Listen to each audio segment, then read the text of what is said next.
चक्रवर्ती वज्रनाभि।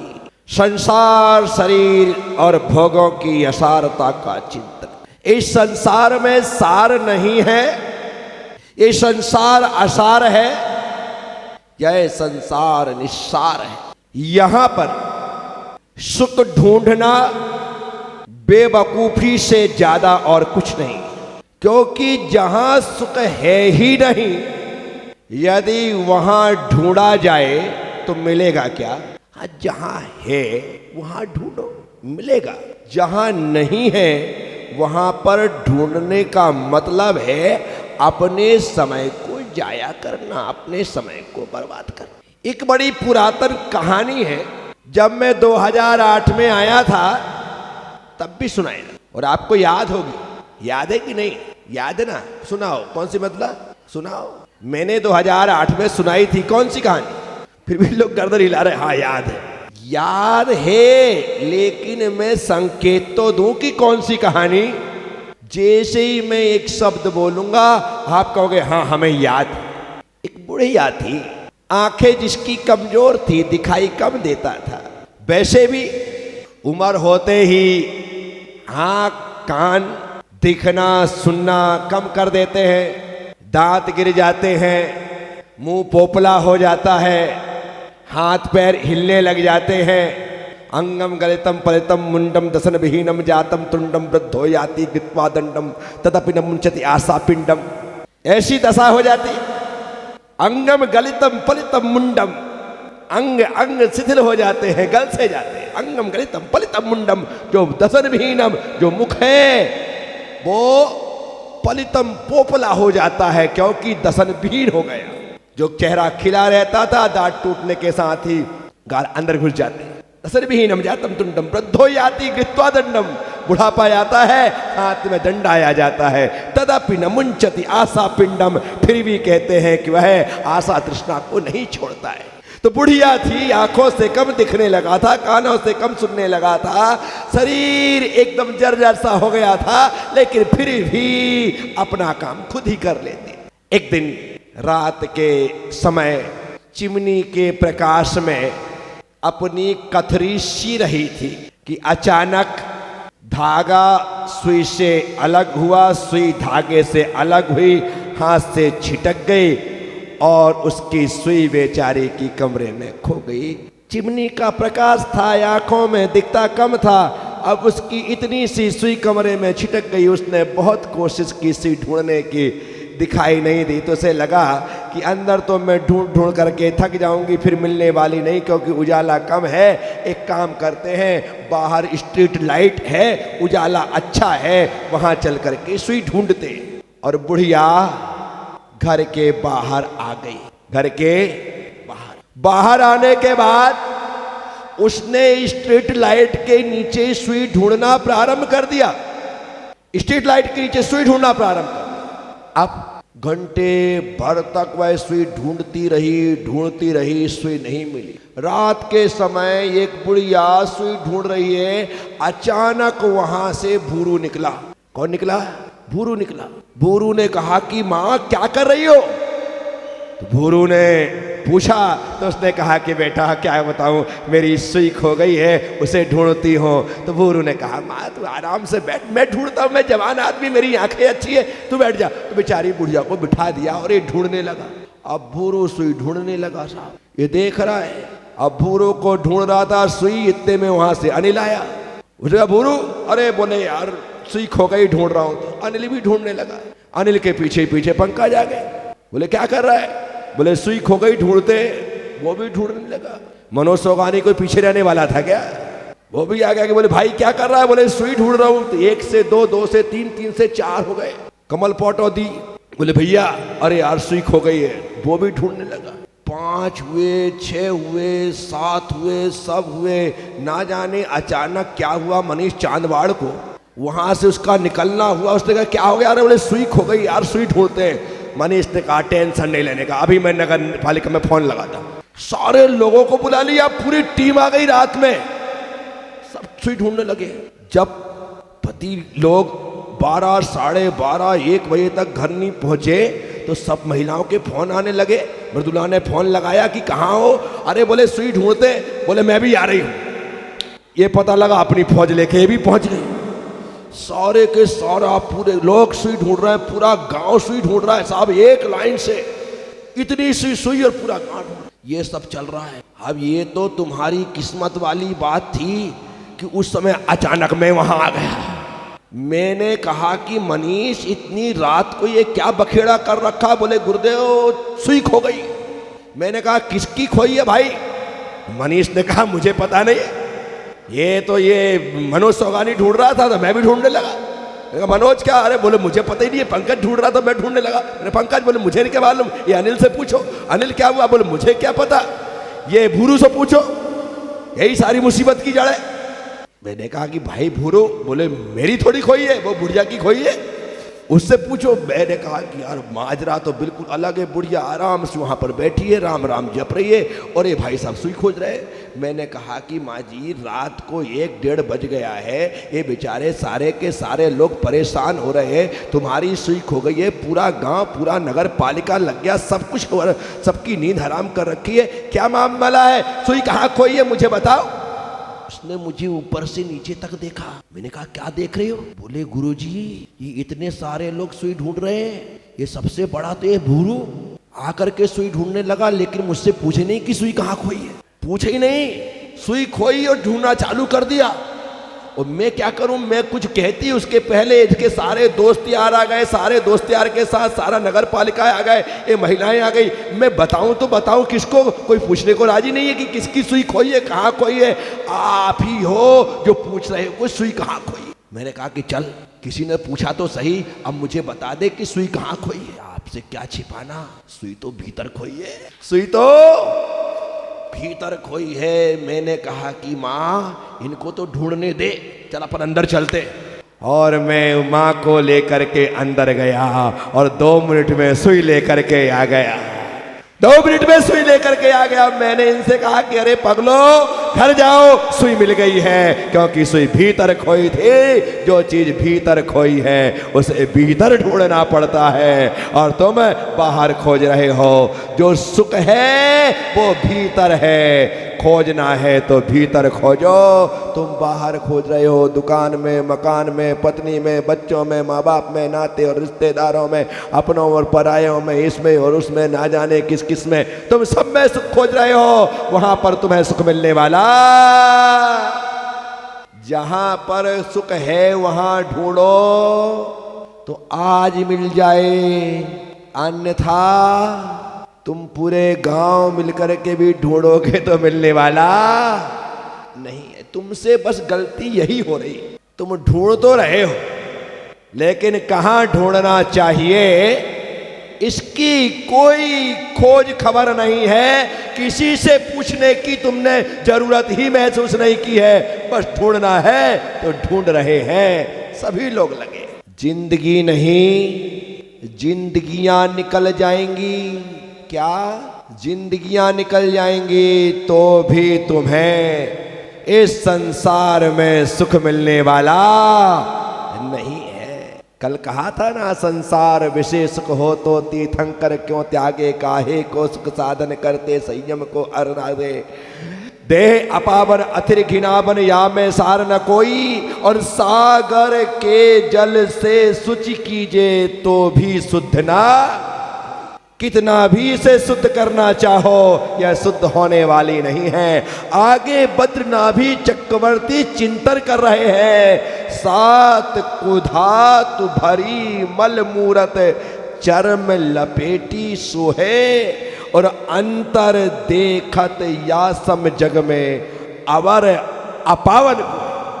7 धातुओं कुधातु से ये शरीर निर्मित हुई है। इसके अंदर है क्या? क्या है? रक्त है, मांस है, मज्जा है, हड्डी है, मैदा है, मल है, मूत्र है, शुक्र है, यही तो इसके अंदर भरा हुआ है। इसलिए तो जब भी हम इसके भीतर से कुछ निकालते हैं तो गंदगी ही निकलती है। जो होगा वही तो निकलेगा। नाक से निकालो, मुंह से निकालो, आँख से निकालो, कान से निकालो, मल द्वार से निकालो, मूत्र द्वार से निकालो, जहां से निकालना है, गंदगी के अलावा और कुछ निकलने वाला। कितनी भी कीमती चीजें इसे क्यों ना दो, क्यों ना लगाओ, कितना भी लेप क्यों ना कर लो, उत्तम से उत्तम चीजों से इसे क्यों ना श्रृंगारित कर लो, लेकिन ये अपना स्वभाव नहीं छोड़ती है। इसका तो स्वभाव ही अपवित्रता है। इसके पास जो जाते हैं सब अपवित्र हो जाते। आप कितना भी 16 क्यों ना पहन लो, 16 के लोग 17 के लोगों को छुएंगे तो 17 वाले 16 के नहीं होंगे, लेकिन 16 वाले 17 के हो जाएंगे। क्या हुआ? अशुद्धता ज्यादा है, इस कारण से शुद्ध लोगों के स्पर्श से अशुद्ध लोग शुद्ध नहीं होते, अपितु शुद्ध अशुद्ध हो जाते हैं। लेकिन हमारे साथ स्थिति अलग है, स्थिति अलग है। तुमको रोज 16 पहनना पड़ता है, रोज शुद्ध होना पड़ता है। यहाँ पर तो एक बार 18 अप्रैल 1989 को शुद्धिकरण हो गया, उसके बाद आवश्यकता ही नहीं पड़ी, जरूरत ही नहीं पड़ी। एक बार हो गया कार्यक्रम, बस अब तो अशुद्ध चीजों को छू दें तो शुद्ध हो जाए। आपका हाथ कितना भी साफ क्यों ना हो, धुला भी क्यों ना हो, यदि आप किसी को पानी सर्व कर रहे हैं और उसमें आपकी अंगुली चली जाए, क्या चली जाए, क्या चली जाए, बोलो ना, अंगुली चली जाए तो वो पानी गंदा हो जाता। वो पानी कोई पीता नहीं है। लोग कहते हैं यार इसमें इतना भी अक्ल नहीं, इतना मेहनत नहीं है कि पानी कैसे देना चाहिए। देखो अपनी अंगुली डाल दी, तुम्हारा हाथ एकदम नीट क्लीन साफ सुथरा है, फिर भी अंगुली डाली और पानी पानी बोलो ना गंदा हो गया। और गजब है, आपने वही पानी मेरे पैर में डाला और वो पानी गंदोदक हो गए। वो पानी तुमने साफ सुथरी अंगुली डाली, पानी गंदा, और मेरे धूल से, मिट्टी से, कीचड़ से सने हुए पैर भी हों और आप पानी डालोगे तो वह गंदोदक हो जाएगा। क्यों हुआ? क्यों हुआ?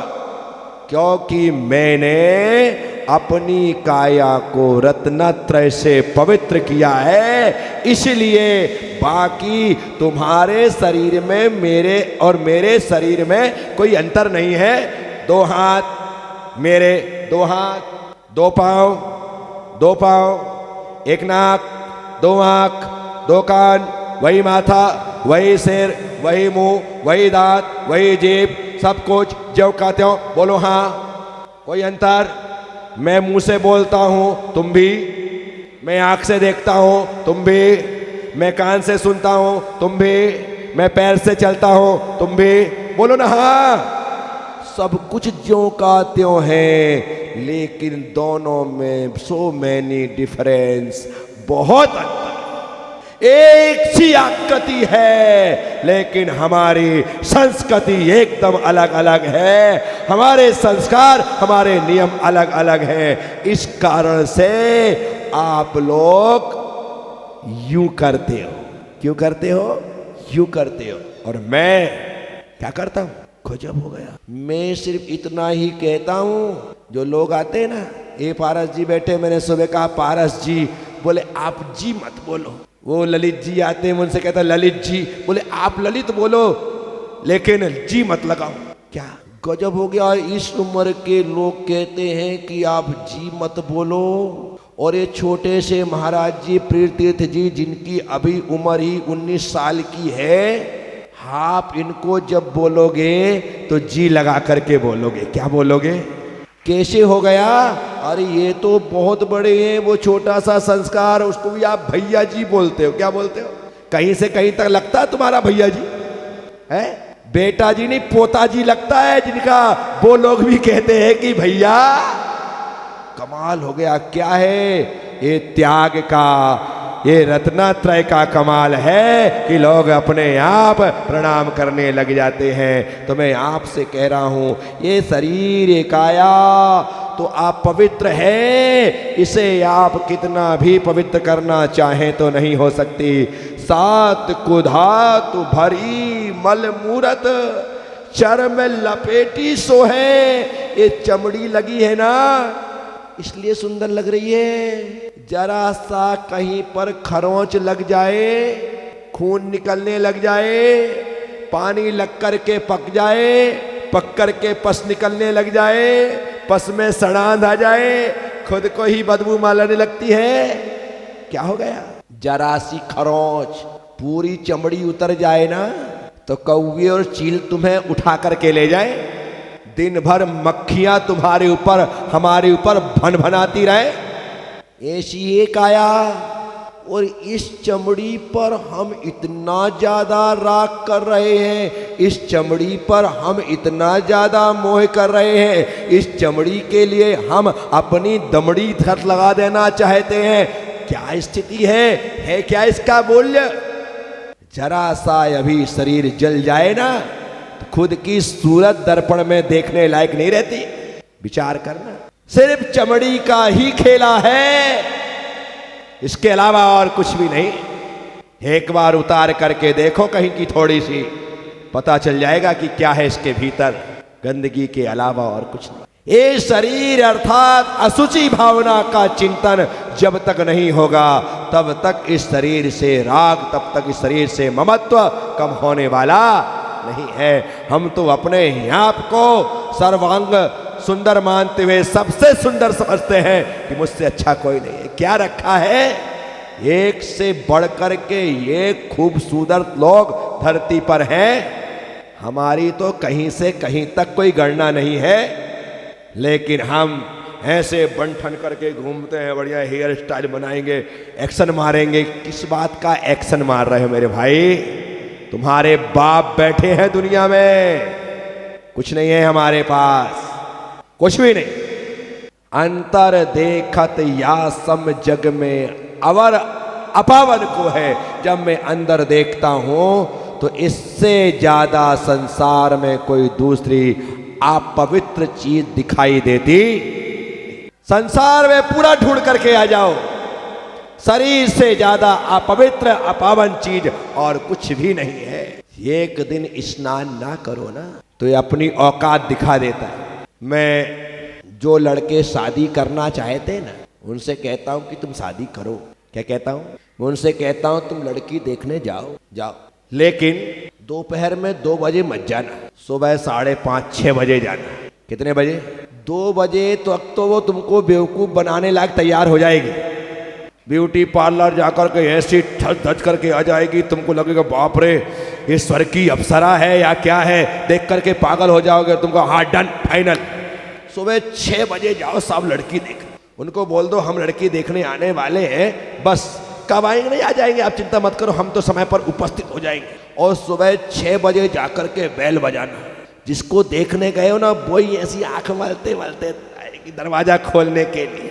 दरवाजा खोलने के लिए नाइट सूट में आए, बाल बिखरे हुए हों, बिना पेस्ट किए, बिना मंजन किए, बिना लिपस्टिक के, बिना किसी क्रीम पाउडर के जब वहाँ पर आए देखने के और अंदर जाना। उसके माँ बाप कहो ना हम लड़की देखने आए। एक तो सारा का सारा घर जो है एकदम हड़कंप मच जाएगा।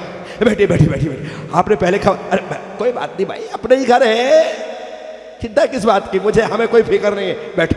वो आपको बिठाएंगे। उस समय सोफे के ऊपर बिछे हुए कवर की जो सलवटें हैं वो भी खत्म नहीं हुई होंगी, वो भी ऐसा ही होगा। आप सब कुछ देखना, सब बिखरा पड़ा होगा, कुछ कहीं। आप वहां पहुंच गए, परिवार की हकीकत पता लग गई कि रहन सहन कैसा है। अन्यथा तुम आने वाले हो तो सब कुछ बढ़िया कर देंगे। एक काम करो, कवर चेंज कर दो, वो चेंज कर दो, इसको ठीक ठाक कर दो, पर्दा भी बढ़िया लगा दो, बाथरूम भी धो धा कर, मान लो उनको बीच में कहीं फ्रेश होना पड़ा तो उसको साफ सुथरा कर दो। एक काम करो, पूरे कमरे में फ्रेशनर डाल दो ताकि सुगंध अच्छी रहे, कहीं किसी प्रकार की सीलन दिखाई ना दे, बारिश का मौसम, ये सब तुम से टिप टाप कर दोगे। घर की हकीकत पता लग जाएगी, माँ बाप पता लग जाएंगे कि अपने बच्चे की, अपने सास ससुर कैसे होने वाले, सब पता लगेगा। और खास करके वो लड़की पता लग जाएगी। गारंटी देता हूं कोई लड़का शादी कर ले तो नहीं कर सकता। वो हकीकत में बैराग्य का दृश्य है। बंठन करके बेवकूफ बनाना। मैं पुष्पगिरी में था, 2005 में मेरे सानिध्य में पुष्पगिरी महोत्सव का बड़ा भारी आयोजन, पूरी जिम्मेदारी इस बार की मेरे हाथों पर थी। उस कार्यक्रम में एक दिन सांस्कृतिक कार्यक्रम के तहत हेमा मालिनी को बुलाया गया। ड्रीम गर्ल, जो लोगों के सपने में आए, ऐसी हेमा मालिनी। वो आई साहब, आप उसका ओरिजिनल रूप देख लो ना, मैं गारंटी दे रहा हूं तुम यही कहोगे इससे अच्छी तो मेरी पत्नी है। और जब वो 2 घंटे तैयार होने के बाद स्टेज पर आती है तो सारी दुनिया की ड्रीम गर्ल हो जाती है। बाप रे बाप, रंग रूप जितनी भी ये हीरोइन वगैरह तुमको दिखाई देती है ना, जो पागल बने रहते हैं लोग कि भाई ऐश्वर्या, ये कटरीना और ये आलिया भट्ट और ये दुनिया की पट, ये इनकी हकीकत में तुम फोटो फाटो देख लो ना, तुमको लगे यार इनसे अच्छी तो हमारी बेटी है, हमारी पत्नी है, हमारी बहन है। ये तो क्या लगे सामने, वो तो मेकअप करके उनको सुंदर बना देते, हकीकत में वैसे है ही नहीं। तो इसलिए जिसे शादी करना है, मेरी सलाह मानो, सुबह 6 बजे लड़की देखने जाओ और उसके बाद सीधे मेरे संग में आके भर्ती हो जाओ। साथियों, अंतर देखत या सब जग में और अपावन को है, इससे ज्यादा शरीर और के ज्यादा अपवित्र और संसार में कुछ। आगे की पंक्तियों में भूधरदास जी क्या लिखते हैं? नौ मल द्वार स्रवे निशिवासर, नाम लिए घिन आवे। गजब की पंक्ति। निशिवासर मतलब दिन रात। 9 मल द्वारों से मल निश्रित होता है। 9 मल द्वार स्रवे निशिवासर। अगला जो चरण है, कहते नाम लिए घिन आवे। यदि अभी उस मल मूत्र का यूं ही नाम ले लिया जाए तो अच्छी। क्या? नाम लिए घिना। नाम लेने मात्र से उसकी उपस्थिति, उसका सामने होना तो घिनापन पैदा करता ही है, लेकिन नाम मात्र से भी घिन पैदा होती। और जबकि इस शरीर में उस गंदगी के अलावा कुछ भी नहीं है। आप कभी देखना, आपके घर में जितनी ये मोरी बनी है, हर मोरी से गंदा पानी ही बाहर निकलता है। क्या निकलता है? मोरी से गंदा पानी ही बाहर। क्यों निकलता भाई? क्योंकि आप गंदगी बहा रहे हो, गंदगी निकाल रहे हो, धो रहे हो, तो गंदा पानी बहता। यदि कुछ अच्छाई होती, कोई अच्छापन होता तो वो बाहर निकलता। आप मूली खाओ, क्या कुछ समझ में आ गया क्या? मूली खाओ और सोचो कि काजू की डकार आए, ऐसा संभव है क्या? इम्पॉसिबल, हो ही नहीं सकता। बस इस गंदगी से भरे हुए शरीर में कितना भी आप चंदन का लेप कर लें, कितना भी हिना लगा लें, कितना भी खस लगा लें, कितना भी चंदन और गुलाल लगा लें, कितना भी लगा लें, वो चंदन, गुलाल, मोगरा आदि जितना भी परफ्यूम है वो ही बर्बाद होने वाला है। ये शरीर का कुछ अच्छा होने वाला। घंटे 2 घंटे आप उस गंदगी को छिपा सकते हो, इससे ज्यादा और कुछ नहीं। अरब में पानी की कमी। हमारे यहाँ पेट्रोल महंगा है, उनके यहाँ पानी महंगा है। हम पेट्रोल खरीदते हैं, डीजल खरीदते हैं, वो हमसे पानी खरीदते हैं। क्या करूँ, क्या पानी नहीं है। जहाँ कुआं खोदते हैं, जहाँ गड्ढा करते हैं, वहाँ तेल निकल आता है। इस कारण से वे लोग 8-8, 10-10 दिन तक स्नान नहीं करते। पानी नहीं, कहाँ से ना। इसलिए टिश्यू पेपर से हाथ मुंह पोंछ लेते हैं, हाथ मुंह पोंछ लेते हैं, अच्छे शानदार झकाझक सफेद कपड़े पहन लेते हैं और शरीर की बदबू दूसरों तक ना जाए, इस कारण से शानदार परफ्यूम डाल लेते हैं। और चले भाई, ये आ गए शेख साहब। क्या हुआ? पानी नहीं है। इस कारण से परफ्यूम के माध्यम से शरीर में खुशबू पैदा करनी पड़ती है थोड़ी देर के लिए, अन्यथा लोग उन्हें अपने पास बैठने ना दें। जो लोग परफ्यूम आदि लगा रहे हैं ना, तो समझ जाने इनके शरीर से बदबू ज्यादा आती है। इसी कारण से उसे छिपाने के लिए ही ये सारे हथकंडे अपनाए जा रहे हैं। मैं किसी के परफ्यूम के धंधे पर, किसी के पेट पर लात नहीं मार रहा हूँ आप पर, परंतु सच्चाई यही, हम सिर्फ अपनी गंदगी को छिपाने के लिए इन सब चीजों का उपयोग कर, और ये सब चीजों का प्रचलन धीरे धीरे करके भारत में हो जाता। हम लोगों के पास सिर्फ नकल करने के अलावा कुछ भी नहीं। वो क्यों परफ्यूम का उपयोग करते हैं उनको पता है, पर उनकी देखा सीखी हम भी कर रहे हैं। वो क्यों टाई लगा रहे हैं, उनकी देखा सीखी हम भी लगा रहे हैं। हमें पूछने की जरूरत नहीं है कि सुई कहाँ खोई है, हम तो बस चालू हो जाते हैं, हम तो चालू हो जाते हैं। बस वही स्थिति हमारी, हमने देखा और अमल कर लिया। फटाफट हम उसे एक्सेप्ट कर लें। मैं आप सबसे, इस शरीर में गंदगी है, गंदगी ही लगातार निकलती है, और जो गंदगी निकल रही है उनका नाम लेने में भी घिन आती है। हम यदि भोजन कर रहे हों, भोजन करते समय कोई उनका नाम ले ले तो खाने की इच्छा ना हो, खाना छोड़ दे, इतना घिन आता है। व्याधि उपाधि अनेक जहां तह, कौन सुधी सुख पावे। ये शरीर जो है अनेकों व्याधियों का घर है, बीमारियों का घर है। कितनी बीमारियां हैं इसमें, कमी है क्या? उस दिन मैंने संख्या गिना दी थी साथियों। कब कौन सी बीमारी प्रकट हो जाए कुछ कह नहीं सकते, कब कौन सी बीमारी उत्पन्न हो जाए कह नहीं सकते।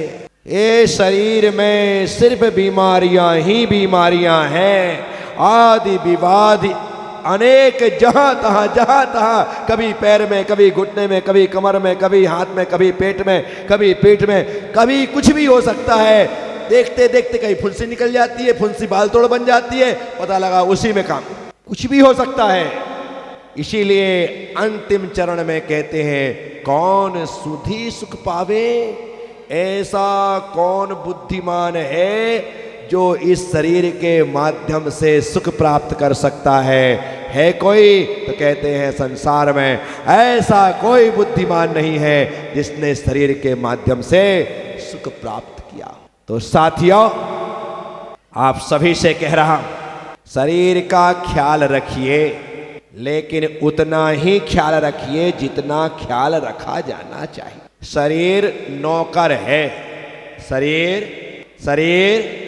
नौकर है, और नौकर से 24 घंटे काम लेना चाहिए। आप उस पर दया करके कहो कि तू तो थोड़ा आराम कर ले, थोड़ा बैठ जा, ऐसा जिस दिन तुमने बोलना प्रारंभ किया उस दिन से वो मक्कार होना प्रारंभ हो जाएगा।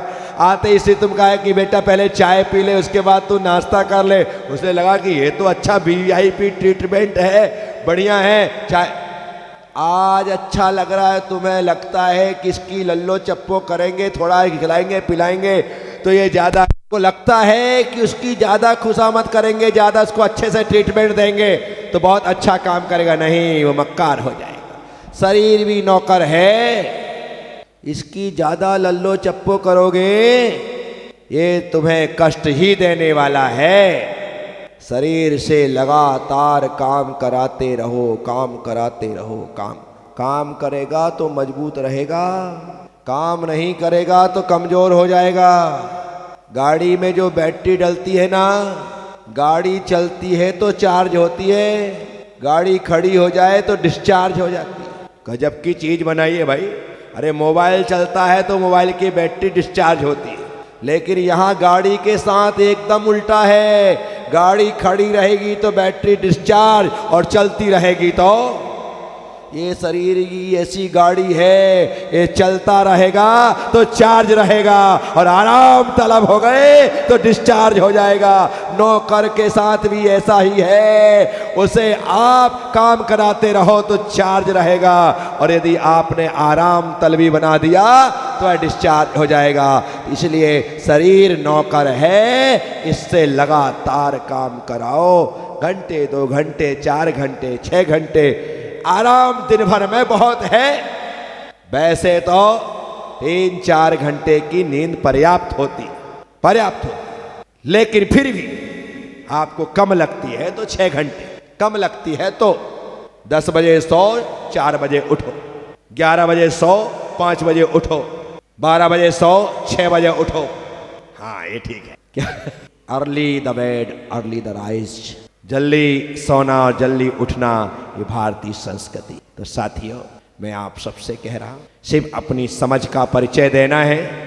शरीर में मत उलझे रहो, अपनी आत्मा का ख्याल करो। बस वही आत्मा जो है अजर अमर है, बाकी शरीर तो मरण धर्मा है, यहाँ पर मिला है और यहीं पर छूट जाने वाला है। लेकिन अज्ञानी जीव संसार शरीर भोगों में उलझ करके अपने बहुमूल्य जीवन को बर्बाद कर देता है। आपने सुना, ओम नमः, सबसे क्षमा, सबको क्षमा। जय गुरुदेव, जय महावीर।